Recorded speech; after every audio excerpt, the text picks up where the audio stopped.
Triple meurtre à Cayenne, la population a rendu hommage à la famille Owensai. Mercredi soir, un rassemblement a été organisé en hommage à Patrick, André et Jennifer, sauvagement assassinés dans la nuit du 19 au 20 janvier. De nombreuses personnes ont déposé des fleurs et des bougies sur les lieux du drame. Dans un communiqué, l'association Fakiao avait invité la population à se rassembler pour, je cite, « refuser l'inacceptable et rendre hommage à la famille Owensai ». Fin de citation.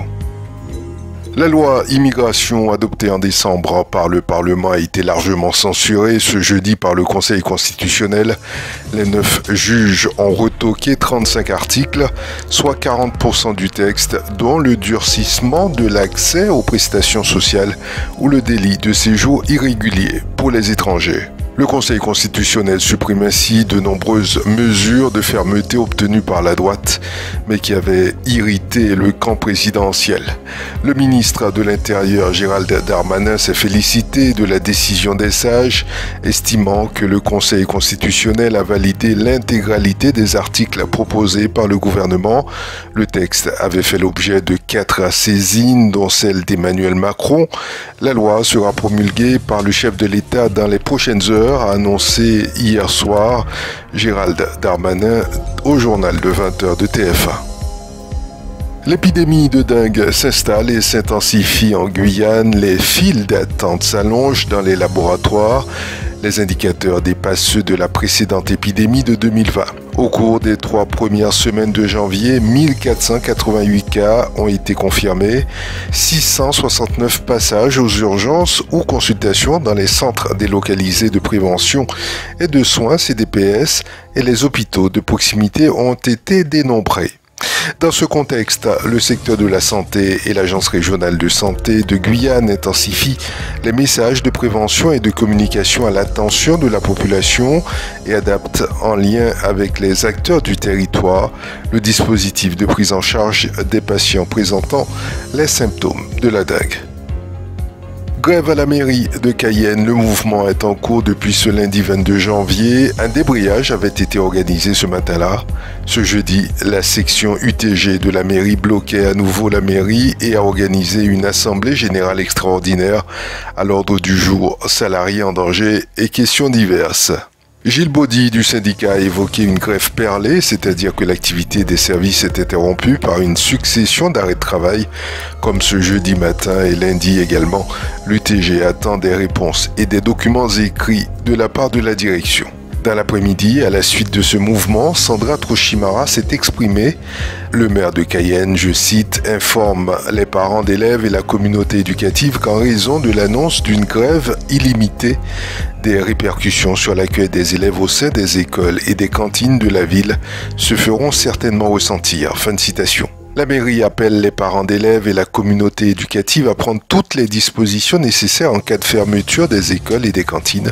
Sandra Trochimara assure mettre tout en œuvre pour le retour au bon fonctionnement des établissements. La mairie de Cayenne a informé ce jeudi soir qu'en raison de la grève, les écoles suivantes sont fermées ce vendredi 26 janvier. L'école maternelle Marie-Lucette Boris, Gaëtan Hermine et Joséphine Hort, ainsi que l'école élémentaire Montlucas. Roman Joseph, après un baccalauréat général obtenu à l'externat Saint-Joseph de Cluny, ce jeune Guyanais poursuit depuis 2 ans ses études à l'EGC, École de commerce et de gestion de Guyane. Sensibilisé très jeune par des questions liées aux enjeux stratégiques, tant en découvrant les outils et structures de défense, de souveraineté, il y a 1 an, avec un autre camarade, il a intégré en parallèle de ses études l'IHEDN, l'Institut des hautes études de défense nationale, un établissement d'expertise et de sensibilisation en matière de défense placé sous la tutelle directe du Premier ministre.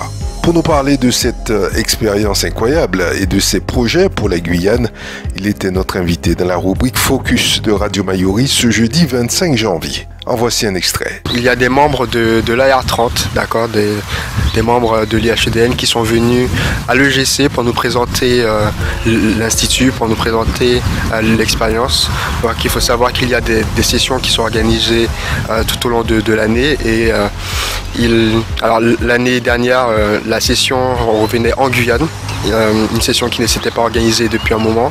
Donc moi et mon camarade qui malheureusement n'est pas là, nous avons décidé d'y aller et de tenter l'expérience. Alors c'était une session qui réunissait plusieurs profils, alors du militaire au chef d'entreprise, et ça m'a aidé à mieux approfondir mes connaissances, que ce soit sur le territoire guyanais, mais dans toute la zone des Antilles, sur des sujets comme la défense nationale, sur des enjeux économiques, militaires, mais aussi sociétaux. Alors malheureusement non, nous n'étions que deux, en tout cas à l'EGC. Donc on peut dire que c'est un sujet qui n'est pas assez porté dans la jeunesse guyanaise, mais il y a du progrès, j'en fais l'image, et on va dire qu'il y a encore du travail à faire sur cela, mais on va y arriver. Retrouvez cet entretien en intégralité en vidéo sur notre chaîne YouTube et abonnez-vous. L'état de la mer est agité dans un contexte de forte marée. Le centre météorologique de Guyane a décidé de placer la partie est de la côte en vigilance jaune pour vagues et submersion. L'événement est parti pour durer. Selon Météo France, mer agitée sur l'ensemble du domaine côtier guyanais. Les creux atteignent 2,20 m dans la partie est, mais ils ne dépassent pas 2 mètres dans sa partie ouest. La houle est courte de secteur nord-est avec une période entre 7 et 8 secondes. Une amélioration est attendue à compter de mardi prochain seulement. Les fortes marées s'estompent ce jour-là, tandis que les creux de 2,20 m vont perdurer jusqu'au vendredi 2 février. Des marées hautes sont attendues ce vendredi à 5h30 avec 2,94 m et à 17h41 avec 3,17 m. C'est la fin de ce bulletin d'information. Je vous remercie de l'avoir suivi. J'aurai le plaisir de vous retrouver demain sur Radio Mayuri.